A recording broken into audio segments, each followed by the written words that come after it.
आत्मा परम पिता शिव परमात्मा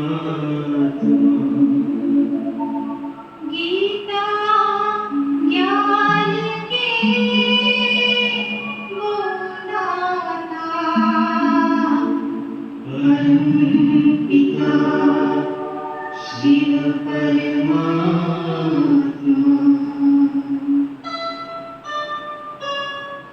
शिव ज्योति में है सारी शक्ति शिव ज्योति में है सारी शक्ति दिव्य गुणों से बने हम मोती दिव्य गुणों से बने हम मोती शिव ज्योति भी है सारी शक्ति शिव ज्योति भी है सारी शक्ति दिव्य गुणों से बने हम मोती दिव्य गुणों से बने हम मोती शिव ज्योति में है सारी शक्ति शिव ज्योति में है सारी शक्ति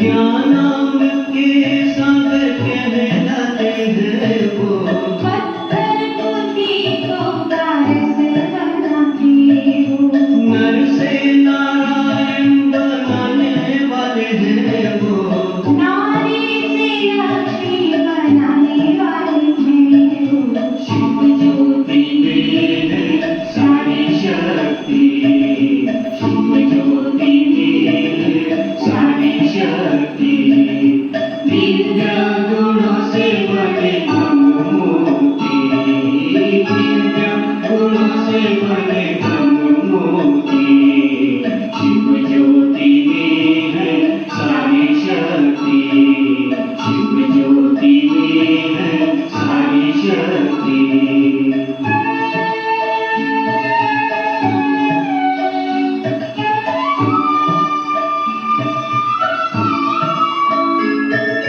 युगों युगों से भटक रहे थे हम जन्मों जन्मों से बिछड़ गए थे हम शिव ज्योति ने हमें रास्ता दिखाया भटकी आत्माओं को आसरा दिलाया शिव ज्योति में है सारी शक्ति शिव ज्योति में है सारी शक्ति दिव्य गुणों से बने हम मोती दिव्य गुणों से बने हम मोती शिव ज्योति में है सारी शक्ति शिव ज्योति में है सारी शक्ति शिव ज्योति में है सारी शक्ति शिव ज्योति में है सारी शक्ति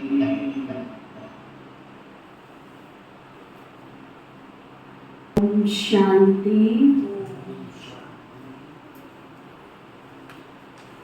आज बाबा कहते मीठे बच्चे गृहस्थ व्यवहार में रहते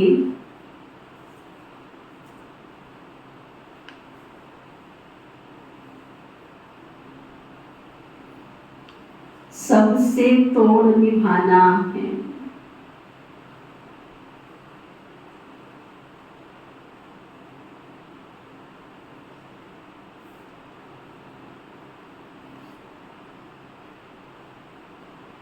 नफरत नहीं करनी,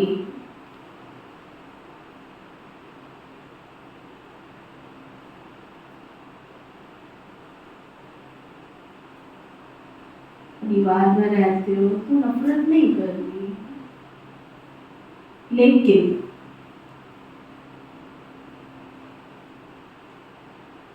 कमल फूल के समान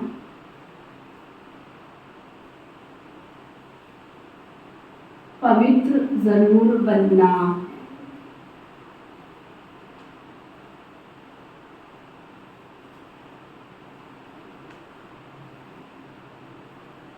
तो बाबा क्या समझा रहे हैं? जिसमें 100 बातें होती है ऊपर नीचे, किसी में धीरज का संस्कार है तो किसी में शांति का, तो किसी में तेजी का संस्कार है। एक शांति के संस्कार से भी तो काम नहीं चलता है ना। रोक रखने वाला भी तो घर में चाहिए कि नहीं? केवल शांति से तो काम नहीं चलता है। रोबीला संस्कार भी चाहिए। रोबीला माना शक्तिशाली। कई बार जिंदगी के परिवार में ऐसे डिसीजन लेने होते हैं जिसमें चैलेंज होता है। उस चैलेंज वाले डिसीजन को लेने वाली आत्मा शक्तिशाली होगी। शक्तिशाली संस्कार अपनी जगह काम करता है। भोजन की थाली जब लेकर बैठते हो तो उसमें अपनी हिंदू संस्कृति की जो सात्विक थाली है, उस थाली में क्या होता है? नमक भी होता है, मीठा भी होता है, तीखा भी होता है। सब कुछ डालने के बाद उसमें गरम मसाला भी होता है। अगर गरम मसाले का रोल ना हो तो नाम ही उसका रखा गरम मसाला। गरम मसाला ना हो तो आपकी थाली में माताएं रसोई में सेवा करेंगी, सबसे पहले कि गरम मसाला का, चाट मसाला, गरम मसाला, बड़ा मसाला, छोला मसाला। तो परिवार मानो सब चाहिए और मेरे अकॉर्डिंग सब चले ऐसा नहीं हो सकता। कैसे? आप घिया तोरई भिंडी सब्जी बनाते हो, उसमें नमक कम लगता है, वो मीठी मीठी हल्की हल्की अच्छी लगती। ना उनको तेल चाहिए, ना उनको घी चाहिए, ना उनको मसाला चाहिए, हल्का हल्का।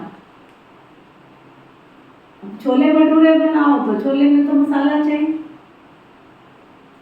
तब एक तरह से सबको नहीं ढाल सकते कि मेरे अकॉर्डिंग ये चले। कई बार सामने वाले के अकॉर्डिंग भी अपने आप को ढालना पड़ता है, चलना पड़ता है।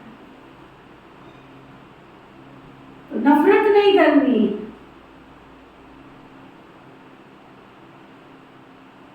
सिखाना है, सावधान रहना है। कई बुराई वाली आत्माएं हैं। बाबा कहते हैं ना संग दोष। तो कई भाई बहनों को समझ नहीं आता ना, तो मिसयूज कर लेते बाबा की वाणी।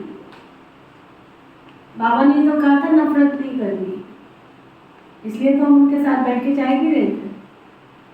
चाय नहीं पी रहे थे, वहां जो चाय के साथ साथ जो कर रहे थे ना, जो संग दोष अंदर ही अंदर लग रहा था, तुमको वो तुम्हें महसूस नहीं हुआ, पता नहीं चला। तो अवगुण वाली आत्मा से दूर रहना अच्छी बात है, परंतु नफरत नहीं करनी, जिसको होलसेल शब्दों में कहा जाता है पापी से घृणा मत करो, बल्कि उसके पाप से, उसके अवगुण से घृणा। मनुष्यों से नफरत नहीं करनी। फिर बाबा पूछ रहे हैं, तुम्हारी विजय का डंका कब बजेगा? तुम्हारी विजय कब होगी? वाह वाह कैसे निकलेगी तुम्हारी? इतनी सब सेवाएं करते हो, अभी तक जय जयकार नहीं, विजय नहीं, वाह वाह नहीं, क्यों नहीं निकल रही उसके पीछे? सब चेक करो अपने आप को कि हम कहाँ खड़े हैं। सारा दोष हमारे ऊपर है। क्यों नहीं आपकी सफलता आपको मिल रही है? क्यों नहीं विजय हो रही है? क्यों अभी तक वाह वाह नहीं निकल रही है? कारण तो बाबा बता रहे हैं अंत समय जब तुम बच्चों पर माया की ग्रहचारी बैठना बंद हो जाएगी ना, सदा लाइन क्लियर रहेगी,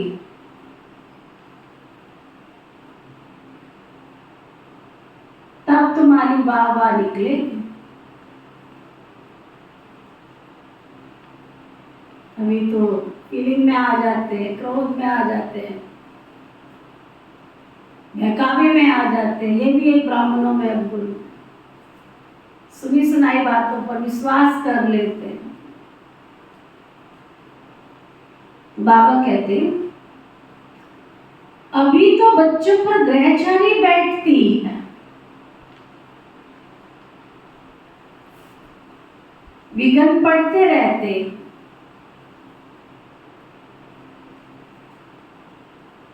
तीन पैर पृथ्वी के भी सेवा के लिए मुश्किल से मिलते हैं।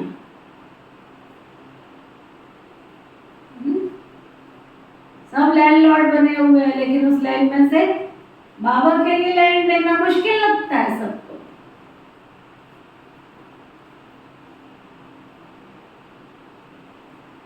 हजारों किले जमीन पड़ी है, उसमें से एक किला देना, 500 गज, 1000 गज, 2000, 5000 गज जमीन देना भी मुश्किल लगता है। और बाबा क्या कह रहे हैं, लेकिन वो समय भी आएगा जब तुम बच्चे सारे विश्व के मालिक हो। ना समझ में आया, अंदर गया। अंत समय जब तुम बच्चों पर माया की ग्रहचारी बैठना बंद हो जाएगी, सदा लाइन क्लियर रहेगी, तब बाबा निकलेगी, विजय का डंका बजेगा। अभी तो बच्चों पर ग्रहचारी बैठ जाती है, विघ्न पड़ते रहते हैं, तीन पैर पृथ्वी के भी सेवा के लिए बहुत मुश्किल से मिलते हैं, लेकिन वो समय भी आएगा जब तुम विश्व के मालिक बन जाएंगे। गीत है, धीरज धर मनवा धीरज धर, तेरे सुख के बड़े दिन आएंगे, तकदीर का सूरज चमकेगा, गम के बादल छट जाएंगे। ओम शांति। बच्चे नंबरवार पुरुषार्थ अनुसार जानते हैं कि अभी नाटक पूरा हो रहा है, दुख के दिन बाकी कुछ घड़ियां हैं, फिर सदा सुख ही सुख होगा। जब सुख का पता पड़ता है तो समझा जाता है ये है दुख धाम, वास्ट डिफरेंट। और कहते बहुत बड़ा डिफरेंट, जो अंदर कंपैरिजन करो तो सतयुग और कलयुग। आजकल इतने सुंदर सुंदर, पता नहीं कौन सी वेबसाइट वाले फोटो बना रहे हैं स्वर्ग के, पुष्पक विमान, राधा कृष्ण, सुंदर सुंदर महल, पता नहीं कौन बना, इतना सुंदर सुंदर सुंदर सुंदर फोटो देख के ही लगता है क्या स्वर्ग की दुनिया होगी, कितने सुंदर अट्रैक्टिव देवी देवता होंगे। बाबा कहते अभी सुख के लिए तुम पुरुषार्थ कर रहे, समझते हो ये दुख का पुराना नाटक पूरा हुआ, सुख के लिए अब बाप दादा की श्रीमत पर चल रहे हो। कोई को भी समझाना बहुत सहज है। अभी बाबा के पास जाना है, बाबा लेने के लिए आया है। गृहस्थ व्यवहार में रहते कमल फूल समान पवित्र हो रहना है, जरूर निभाना है। अगर तोड़ नहीं निभाते हो तो जैसे सन्यासियों विसल हो जाते हो। बाबा कहते घर में रह के तुम ढंग से नहीं चलते हो, सबके साथ मिलके नहीं चलते हो, तो सन्यासी भी तो यही करते हैं। इतना ही अंतर है, वो छोड़ के जंगल में चले जाते हैं, तुम अपने कमरे में बैठे रहते हो, तो कमरा और जंगल एक ही बात होगी ना। परिवार के साथ हंसते नहीं हो, बैठते नहीं हो, मिलते नहीं हो, तो क्या है। हमारी भारतीय संस्कृति में ये डाइनिंग टेबल जो आया, इसके पीछे कोई तो भाव होगा ना। 1-1 लाख का 2-2 लाख का डाइनिंग टेबल घर में रख लेते हैं केवल सजाने के लिए, उस पर बैठ के खाते भोजन करते हैं, करते सब मिलके करते, वो सजा ही रहता, बस उसको झाड़ पोंछ करते रहो डेली।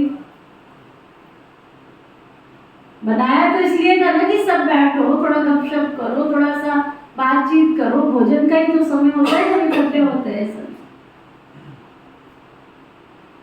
हमें याद है हमारे लौकिक में हमने कभी भी अकेला खाना नहीं खाया, मतलब ही नहीं। थाली भी एक ही होती थी, वंडरफुल। हमारे घर में तो डाइनिंग टेबल था नहीं, चौकड़ी मार के जमीन पे बैठते थे, बीच में थाली होती थी, रसे वाली सब्जी की कटोरियां सबकी अलग अलग होती थी, बाकी थाली सबकी होती थी एक ही। तीनों भाई बहन और हमारे पिताजी बाबूजी चारों बैठते थे, एक ही थाली। पकाने वाली माता पीछे पका के गरम गरम ठंडा खिलाने की उसको आदत आज तक भी नहीं। भाई में कोई आगे पीछे हो गया तो भी एक साथ खाना है। आपने खाना खा लिया है तो भी मेरे साथ बैठ के खाना है। कोई खाना खाया जाएगा तो नहीं खाया जाएगा। ये सीन तो निजा दीदी ने भी देखा हुआ है। भले हमारे भाई की शादी हो गई ना, अब शादी हो गई तो अब थालियां कैसे अलग अलग करें, एक में कैसे खा ले, तो खाना सबने साथ बैठ के, अकेले नहीं खाना।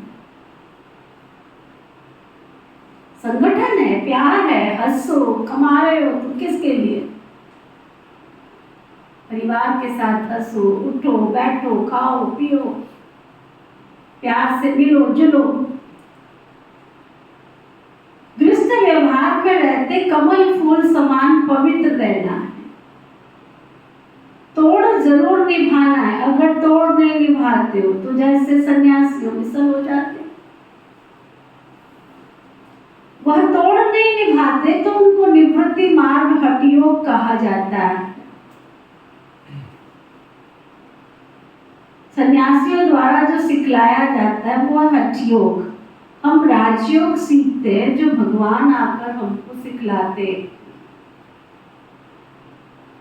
भारत का धर्म शास्त्र है ही गीता। दूसरों का धर्म शास्त्र क्या है उनसे अपना कोई ताल्लुकात नहीं। अभी तुम गृहस्थ व्यवहार में रहते एक बार संन्यास करते हो, फिर 21 जन्म उसकी प्रारब्ध प्राप्त करते। प्राप्ति तो देखो ना, वास्ट डिफरेंट आज बाबा ने शब्द यूज किया, कितना बड़ा अंतर है ये तो देखो ना। उनका है हद का संन्यास और हठयोग, तुम्हारा है बेहद का संन्यास और राजयोग। वह तो गृहस्थ व्यवहार छोड़ देते हैं। राजयोग का तो बहुत गायन है, भगवान ने राजयोग सिखलाया। तो भगवान जरूर ऊंचे थे, ऊंच को ही कहा जाता है ना। श्री कृष्ण तो भगवान हो न सके, बेहद का बाप है ही निराकार, बेहद की बादशाही वही दे सकते हैं ना। यहाँ गृहस्थ व्यवहार से बच्चे तुम्हें नफरत नहीं करनी है, परिवार में रहते परिवार से नफरत नहीं करनी है। बाबा कहते हैं ये अंतिम जन्म गृहस्थ व्यवहार में रहते पवित्र जरूर बनो। बस बाबा तो एक ही चीज चाहते, पवित्र बनो। पतित पावन किसी सन्यासी को नहीं कहा जाता, सन्यासी खुद भी गाते हैं पतित पावन, उनको याद करते हैं, वो भी पावन दुनिया चाहते, परंतु ये नहीं चाहते कि वो दुनिया ही एक और है, अलग सी दुनिया है। जबकि वो गृहस्थ व्यवहार में ही नहीं है तो देवताओं को भी नहीं मानेंगे। वह कभी राजयोग तुमको सिखला ही ना सके। कौन? बाबा कहते साधु सन्यासी तुमको ऐसा राजयोग कोई सिखला ना सके। न बाप कभी तुम्हें हठयोग सिखला सकते हैं, न सन्यासी कभी राजयोग सिखला सकते हैं। ये बड़ी गहरी समझने की बातें हैं। अभी दिल्ली में वर्ल्ड कॉन्फ्रेंस होती है, उनको समझाना है, लिखत में भी सभी को देना। वहां तो बहुत मतभेद हो जाता है ना, लिखत में होगा तो तब सब समझ जाएंगे कि इनका उद्देश्य क्या है। अभी तुम समझते हो हम हैं ब्राह्मण कुल के, हम शूद्र कुल के मेंबर कैसे बन सकते हैं? ब्राह्मण कुल के शूद्र कुल के कैसे मेंबर बन सकते हैं? वहां विकारी कुल में हम अपने को रजिस्टर कैसे कर सकते हैं? आज लिखापड़ी हो रही, देख लेना कागजों में कहीं कोई कमी न रह जाए, रजिस्ट्री कराते कराते रजिस्टर होते होते। बाबा कहते इसलिए ना कर देते, हम है आस्तिक, वो है नास्तिक। वो है ईश्वर को न मानने वाले, हम है ईश्वर से योग रखने वाले। मतभेद हो जाता है ना, समझाया जाता है, जो बाप को नहीं जानते वो तो नास्तिक ठहरे ना, जो शिव बाबा को जानते नहीं है, समझते नहीं है तो नास्तिक ठहरे ना। तो बाप भी आकर के आस्तिक बनाएंगे ना। बाबा का बनने से बाबा का वर्षा मिल जाता, बाबा का बनने से बाबा का वर्षा मिल जाता। ये बड़ी गुह्य बातें हैं समझने की। पहले पहले तो बुद्धि में ये बिठाना है कि गीता का भगवान परम पिता परम आत्मा है, उसने ही आदि सनातन देवी देवता धर्म स्थापन किया है। भारत का देवी देवता धर्म ही मुख्य है। भारत खंड का कोई तो धर्म चाहिए ना। अपने धर्म को भूल गए, ये भी तुम जानते हो। ड्रामा अनुसार भारतवासियों को अपने धर्म को भूल जाना है, तब तो फिर बाप आकर के स्थापना करे ना, नहीं तो बाबा कैसे आएंगे? कहते हैं जब जब देवी देवता धर्म प्रायलोप हो जाता है तब मैं आता। प्रायलोप तो जरूर होना ही है ना। कहते हैं ना बैल की एक टांग टूट गई, बाकी 3 पर खड़ा है, तो मुख्य है ही 4 धर्म। अभी देवी देवता धर्म की टांग टूट पड़ी है, माना देवी देवता धर्म गुम हो गया है। इसलिए बढ़ के झाड़ का मिसाल देते हैं, इसका फाउंडेशन सड़ गया है। बाकी सारी दुनिया में मठ पंथ आदि कितने हैं? तुम्हारी बुद्धि में अभी सारी रोशनी है। बाबा कहते तुम बच्चे इस ड्रामा को अच्छी रीति जान गए हो। अब ये सारा झाड़ पुराना हो गया है। कलयुग के बाद सतयुग तो जरूर आना ही है। चक्र को फिरना तो जरूर है ना। बुद्धि में ये रखना है कि अब नाटक पूरा हुआ, अब हम जा रहे हैं।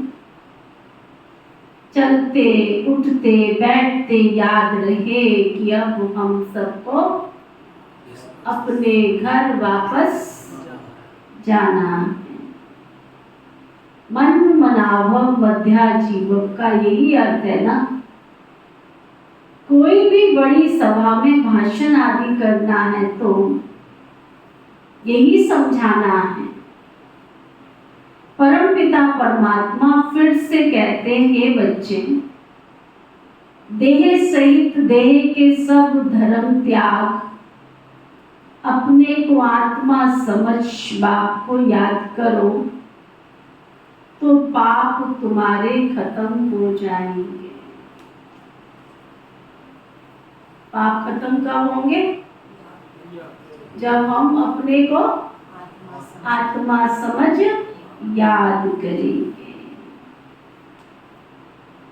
मैं तुमको राजयोग सिखलाता हूं ना। गृहस्थ व्यवहार में रहते कमल फूल समान बनकर तुम मुझे याद करो, पवित्र रहो, नॉलेज को धारण करो। अभी तो सब दुर्गति में पड़े हुए, सबकी दुर्गति हुई पड़ी। सतयुग में सब देवताएं सदगति में थे, फिर बाप ही आकर सबकी गति सदगति करते हैं। सर्वगुण संपन्न 16 कला संपूर्ण, ये है सदगति के लक्षण। सदगति की निशानी क्या है? सर्वगुण संपन्न 16 कला संपूर्ण। ये कौन देते हैं? तो ऐसे लक्षण कैसे आते? कौन देते हैं? ऐसे देने वाले को ऐसे याद किया जाता है, जबरदस्ती आके दे देते हैं। अरे प्यार से दिल से गदगद होके कहना चाहिए। उनके फिर लक्षण क्या है? शिव बाबा तुमको ऐसे देवी देवताओं जैसे लक्षण देते हैं, तो फिर उनके क्या है लक्षण? वो ज्ञान का सागर है, आनंद का सागर है, प्यार का सागर है।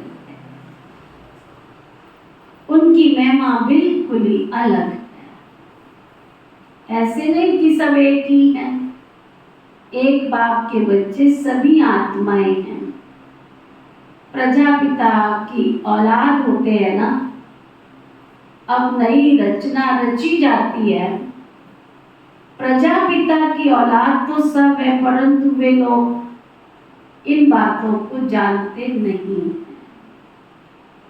ब्राह्मण वर्ण सबसे उच्च, भारत के ही वर्ण गाए जाते हैं। 84 जन्म लेने में इन वर्णों से पास करना होता है। ब्राह्मण वर्ण है ही संगम युग पर। तुम बच्चे अभी स्वीट साइलेंस में रहते हो। ये साइलेंस तो सबसे अच्छी है ना। वास्तव में शांति का हार गले में पड़ा हुआ है। चाहते तो सब है शांति घर में जाएं, परंतु ये रास्ता बतावे कौन? सब चाहते हैं शांति मिले, परंतु शांति का दाता कौन? जो बड़े बड़े म्यूजियम है ना, वहां पे चित्र बने हुए मॉडल्स के साथ, सब खड़े हैं लाइन में, सब खड़े। शांति का दाता कौन? हिंदू भी शांति मांग रहा, मुसलमान भी, गुरु भी, गोसाई भी। फिर बड़ा एक सुंदर चित्र है उसमें, भिखारी भी कटोरा लेके खड़ा है, वो भी शांति मांग रहा है, वो भी शांति मांग रहा है, वो भी हे ईश्वर शांति दे दो। वो कहता है हे ईश्वर शांति दे दो, वो कहता है हे ईश्वर शांति दे दो। तो शांति का दाता कौन? धर्म के ठेकेदार बने हुए हो तुम, लेकिन तुम खुद ही शांति मांग रहे हो, तो शांति का दाता कौन? वास्तव में शांति का हार तो गले में पड़ा हुआ है, चाहते तो सब शांति घर में जाए, परंतु वो रास्ता भी तो बतावे कौन? शांति के सागर के सिवाय तो कोई बता भी नहीं सकते। टाइटल अच्छा दिया हुआ है शांति का, शिव बाबा ज्ञान का सागर, शांति का सागर, प्यार का सागर, आनंद का सागर है। श्री कृष्ण तो स्वर्ग का प्रिंस है ना, वो है मनुष्य सृष्टि का बीज रूप। कितना रात और दिन का फर्क। श्री कृष्ण को सृष्टि का बीज तो नहीं कह सकते, सर्वव्यापी का ज्ञान तो ठहर ना सके। बाप की महिमा अपनी है, वो तो सदैव पूज्य है, कभी पुजारी नहीं बनता। ऊपर से पहले जो आते हैं वो पूज्य से पुजारी बनते हैं। पॉइंट्स तो ढेर समझाई जाती, एग्जीबिशन में कितने आते हैं, कितने आते हैं, परंतु कोर्टों में कोई में भी कोई निकलते। बाबा की कितनी गहरी गहरी बोलियां सुनते हैं, शिक्षाएं लेते हैं। क्लास का हाल क्या है? गोल गोल वही घूमते रहते, आज मुरली सुन के जाते हैं, फिर जाके इसका मतलब अंदर ज्ञान की धारा बह ही नहीं रही। आलस्य के बस हो जाते, अलवेले बन के हो जाते हैं। हाँ, सोचो हमारे बुजुर्ग थे तो कम से कम नियम और संयम की धुरी पे तो चलते थे, वो जो भी करते थे, वो काला करते थे, पीला करते थे, नीला करते थे, जो भी करते थे। वो शास्त्र पढ़ते थे, नहीं पढ़ते थे, पूजा करते थे, पाठ करते, और जो भी नियम वो लेते थे मरने दम तक उस नियम का पालन करते। आज है कोई नियम हमारा? भोजन नहीं करते थे कि जब तक हमने गीता नहीं पढ़ी, रामायण नहीं पढ़ी, हमने भोजन नहीं करना। मंदिर नहीं गए, मत्था नहीं टेका, हमने भोजन नहीं करना, सीधा भोजन छोड़ते थे। और आजकल क्या करते हैं? पूजा पाठ बाद में देखा जाएगा, मुखे भजन ना होए गोपाला, ये लो अपनी है? क्या मुखे भजन ना होए गोपाला, ये लो अपनी कंठी माला। पहले पेट पूजा, फिर कोई काम दूजा पहले। तो बाबा कहते हैं कितनों को समझाते, परंतु निकलते कोई कोटों में कोई में भी कोई, क्योंकि मंजिल बड़ी ऊंची है, बड़ी भारी मंजिल है ये, बड़ी ऊंची, बड़ी भारी मंजिल। प्रजा तो तुम्हारी ढेर बनती जाएगी, माला में आने वाले दाने कोटों में कोई में भी कोई निकलते हैं, सब निकलते। कोटों में कोई में भी कोई निकलते। नारद का मिसाल है ना, उनको कहा तुम अपनी शक्ल तो जाके देखो। आए थे लक्ष्मी को वरने, लक्ष्मी ऐसे मिलती है क्या? चाहे वो स्थूल धन की लक्ष्मी हो, चाहे श्री लक्ष्मी नारायण की हो, ऐसे थोड़ी मिल जाती। श्री लक्ष्मी पद ऐसे थोड़ी मिल जाता है। अगर स्थूल धन वाली लक्ष्मी चाहिए, उसके लिए भी दिन रात मेहनत करनी पड़ती है, तब जाके मिलती है।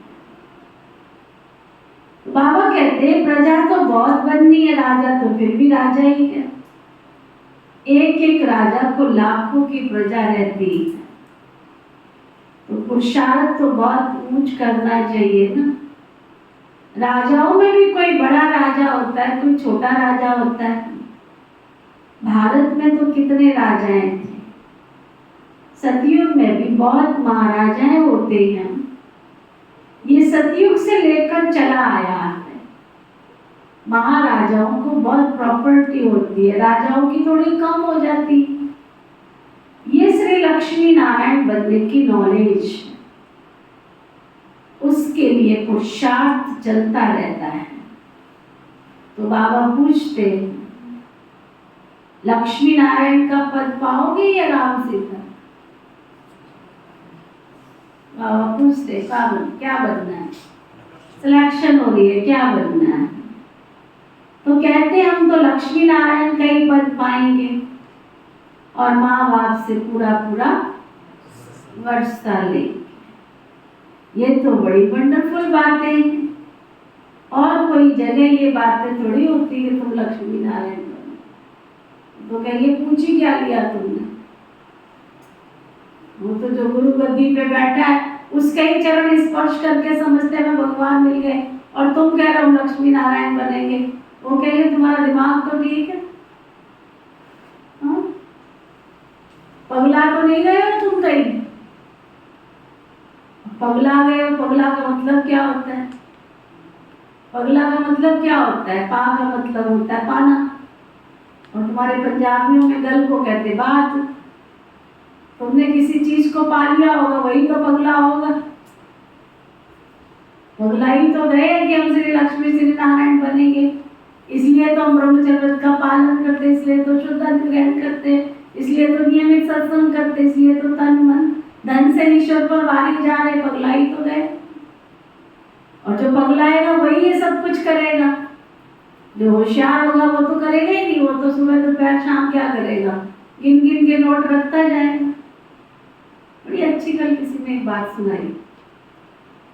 कहते हैं कि एक व्यक्ति है ना, एक दुकान पे गया, किराने की दुकान पे। तो बोला उसको कि मुझे 1 किलो बादाम दे दो। अभी वो बादाम लेने के लिए उठा तो दूसरा वहां पर गाड़ी में बैठे हुए ऑर्डर मारा, इधर आ ना, हाँ बाबूजी 1 बोरी बादाम दे दो। वो 1 किलो देने वाला तो बैठा रह गया। दुकानदार पहले किसको देगा? है? किसको देगा? बोरी वाले को देगा। तो बोला चलो ठीक है, उसको बोरी वाले को, वो तो नीचे उतर के भी नहीं आया, बोरी भी उसकी गाड़ी में डलवा दी, सब कुछ हो गया और वो चला गया। तो जो 1 किलो बादाम लेने आया था उसने पूछा, भैया आया तो पहले मैं था, और ये बंदा कौन था? कहता है ये बंदा यही का है। कहता तो तुमने पहले उसको क्या करते सामान दिया? कहता देखा नहीं उसने 1 बोरी बादाम दिया। कहता कौन था ये? कहता है तो ये ऐसे ही, इसका जो मालिक था ना वो करोड़पति था, और वो महाकंजूस था, महाकंजूस था। सारी उम्र उसने कुछ ना खाया ना पिया ना कुछ दान पुण्य किया। अब वो सारी प्रॉपर्टी छोड़ करके चला गया। अब उसकी जो घरवाली है ना, उसने सारा काम जो है अपने नौकर को सौंप दिया। अब ये जो है उस घर का जो है नौकर है, सारी संपत्ति इसके हाथ में है, इसलिए ये खूब ऐश की जिंदगी जी रहा है ना। वो सारा कमा के जोड़ के सब इसके लिए छोड़ गया। जो 1 किलो बादाम लेने आया था उसका दिमाग ठनका। कहता है तो मेरे जाने के बाद भी ऐसे ही होगा क्या? पीछे वाले ऐसे खाएंगे पिएंगे मौज मस्ती करेंगे क्या? कहते मेरे को भी 1 बोरी बादाम की दे। 1 बोरी बादाम लेके सिर पर रख के चला घर पे।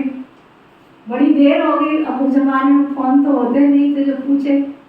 घर पहुंचा, मेहमान बैठे हुए थे घर पे। कहता है इतनी देर हो गई तुम आए नहीं हो, और ये क्या उठा के लाए हो? तुम्हें तो बादाम लाने को कहा था, तुम ये भैंसों का दाना उठा के ले आए हो क्या? कहता भगवान इधर आ, भैंसों का दाना उठा के नहीं लाया हूं मैं, ये बादाम लाया हूं। कहता तुम्हारा दिमाग तो ठीक है, पगला तो नहीं गए हो? कहते पगला तो नहीं गया हूँ, अब मैं दिमाग मेरा ठीक हो गया है। कहते क्यों? सुन भगवान, इतना सब कुछ हम कमा रहे हैं, किसके लिए छोड़ के जाएंगे? जा आज से ना बादाम का हलवा बनाया कर, रोज बादाम का हलवा खाएंगे पिएंगे, मौज करेंगे। नहीं तो पीछे वाले मौज करेंगे, कोई फायदा नहीं है जोड़ जोड़ के रखने का। समझ में आई कोई बात? अंदर गई? तुम्हें अपना तन मन धन जो लगाना है अभी लगा लो, जिससे तुम्हारे भविष्य की प्राप्ति श्री लक्ष्मी श्री नारायण बन जाओ। नहीं तो प्रजा में जाके प्रजा का पद, जब प्रजा का पद मिलेगा तब तुम्हें लगेगा अरे जिनके लिए हम करते थे वो तो राजा बन गए। समझ में आया?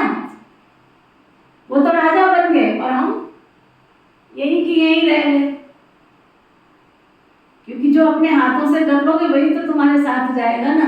पीछे वाले जो करेंगे तुम सोचो वो जाएंगे, वो तो जाने से रहे, वो तो उनका बनेगा ना, तुम्हारा थोड़ी बने। तुम्हारे मरने के बाद किसी ने भोग लगाया तो वो 1 का लगा रहा है, 51 का लगा रहा है, कि 10 लाख का लगा रहा है, कि 20 लाख का लगा रहा है, जो भी लगा रहा है उसका भाग्य बनेगा, तुम्हारा नहीं बने। तुमने अपने जीते जी जो करना है वो कर लो। समझ में आया? तब बाबा पूछते तुम्हें लक्ष्मी नारायण बनना है कि राम सीता बनना है? मैं कई बार बैठ के सोचती विचार करती हूँ, पिता श्री ब्रह्मा बाबा कौन सी ऐसी आत्मा थी जिनको ऐसा शिव बाबा में निश्चय था कि उन्होंने सर्वस्व न्यौछावर कर दिया, 1 सेकंड में भी नहीं सोचा। और हम और आप जीवन है, ये मैं मानती हूँ कि जीवन के साथ हम नहीं कर सकते, लेकिन मैंने ये अनुभव किया है जितना हम स्वार्थ के वश यूज करते हैं वो यही धरा पे धरा रह जाता है। जितना परमार्थ करते हैं वो हमारे साथ चलता है, और साथ साथ चलता नहीं है, रिटर्न उसी समय ईश्वर उनको साथ साथ देता जाता है। ये भी कारोबार भगवान के साथ जिसको करना आ जाए ना, बड़ी मौज हो जाती है उसकी। तो बाबा कहते हैं और किसी जगह ये सब बातें होती नहीं है। बाबा समझाते बच्चे मैं तुम सबको वापस ले जाने आया हूं। ये है रूहानी यात्रा। ये यात्रा बाप के सिवाय और कोई तुमको सिखला ना सके। भारत की महिमा भी बहुत करनी है। ये भारत होलीनेस लैंड है, सर्व का दुख हरता और सुख करता, सबका सदगति दाता तो एक बेहद का बाप ही है ना। भारत उनका बर्थ प्लेस है, वह बाप सबका लिबरेटर है। उनका यहाँ भारत में ये भारत बड़े से बड़ा तीर्थ स्थान है। भारतवासी बल शिव के मंदिर में जाते हैं, परंतु उनको पता नहीं है, गांधी को जानते हैं, समझते हैं वह तो बहुत अच्छा था, इसलिए जाकर उन पर फूल आदि चढ़ाते, लाखों खर्च करते। अब इस समय है ही उन्हों का राज्य, जो चाहे सो कर सकते हैं। यह तो बाप बैठ के गुप्त धर्म की स्थापना कर रहे हैं। क्या कर रहे हैं? गुप्त धर्म की स्थापना कर रहे हैं।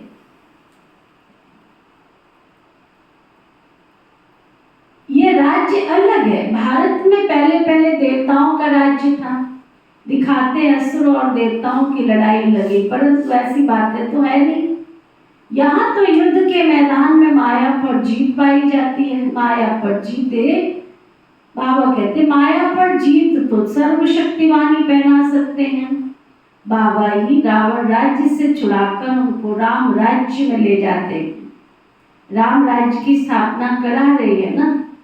बाकी वहाँ लड़ाई आदि की कोई बात नहीं है। अभी देखेंगे तो सृष्टि में सर्वशक्तिमान इस समय क्रिश्चियन लोग हैं। वो चाहे तो सब पर जीत प्राप्त कर सकते हैं, परंतु वह विश्व के मालिक बने ये कायदा ही नहीं है।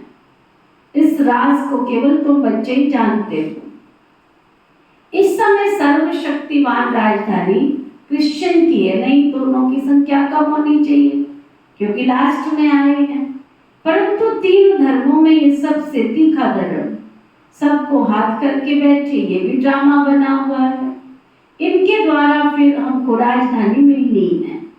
कहानी भी है ना, 2 बिल्ले लड़े, मक्खन बीच में तीसरे को मिल जाता है। तो वो आपस में लड़ते हैं, मक्खन बीच में भारतवासियों को मिलना है। कहानी तो पाई पैसे की है, अर्थ देखो कितना बड़ा है। मनुष्य कितने बेसमझ एक्टर होते हुए भी ड्रामा को नहीं जानते, बेसमझ बन पड़े हैं। समझते भी है, गरीब है, साहूकार लोग कुछ भी नहीं समझते।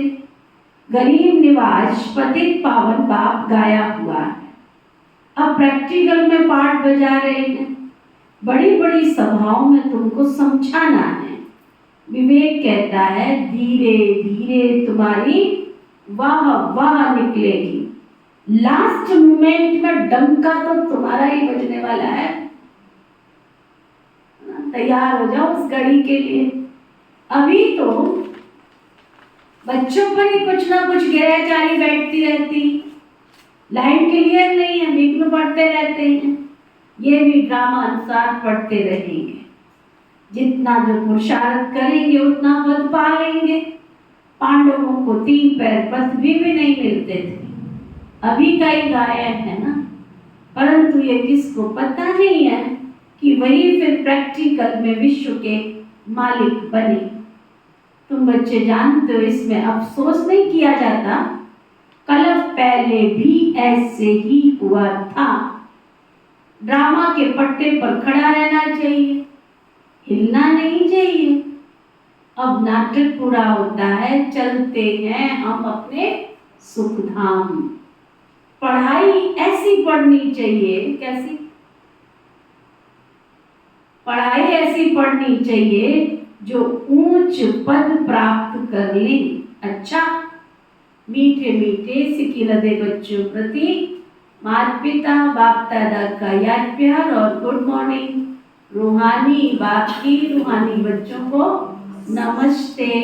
हम सब रूहानी बच्चों की रूहानी बाप दादा को दिल व जान सिकवा प्रेम से नमस्ते नमस्ते नमस्ते जी। धारणा के लिए मुख्य सार, चलते फिरते अपने को एक्टर समझना है।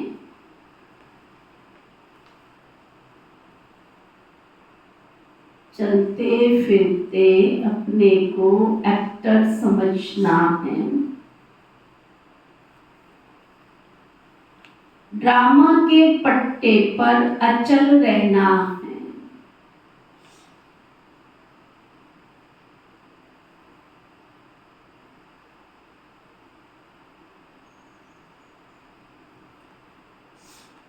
बुद्धि में रहे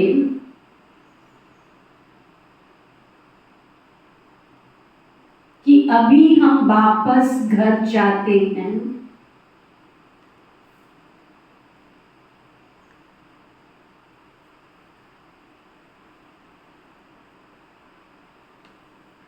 हम यात्रा पर हैं।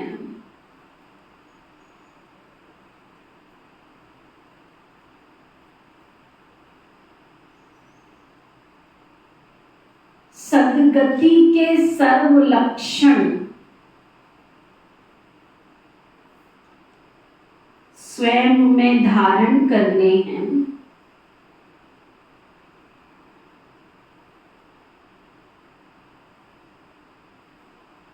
सर्वगुण संपन्न 16 कला संपूर्ण बनना है।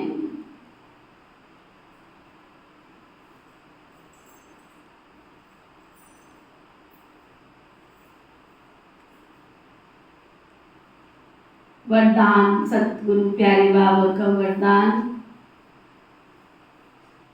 संगम युग पर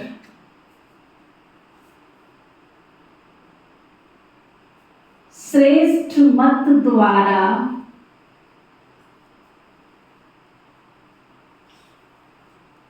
श्रेष्ठ गति को प्राप्त करने वाले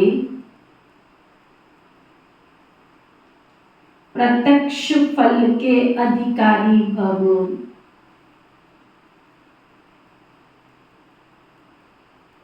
क्या वरदान दिया बाबा ने? संगम युग पर श्रेष्ठ मत द्वारा श्रेष्ठ गति को प्राप्त करने वाले प्रत्यक्ष फल के अधिकारी भव। संगम युग पर श्रेष्ठ मत के आधार पर जो श्रेष्ठ कर्म करते हो उसका प्रत्यक्ष फल अर्थात सफलता अभी ही प्राप्त होती है। इसलिए कहते हैं जैसी मत वैसी गत। वो लोग समझते मरने के बाद गति मिलेगी, लेकिन आप बच्चों को इस अंतिम मर्जीवा जन्म में हर कर्म की सफलता का फल अर्थात गति प्राप्त होने का वरदान मिला हुआ है। आप भविष्य की इंतजार में नहीं रहते, अभी अभी करते हैं और अभी अभी प्राप्ति का अधिकार मिल जाता। इसको कहते हैं रचयिता का रचना से सच्चा प्यार। स्लोगन, दृढ़ संकल्प से हर कदम में बाप को फॉलो करने वाले ही संपन्न बनते हैं। जो दृढ़ संकल्प से हर कदम में बाबा को फॉलो करते हैं वही संपन्न बनते हैं। संपन्नता को प्राप्त करने वाली आत्मा की निशानी बाप को फॉलो फादर कर हर कदम।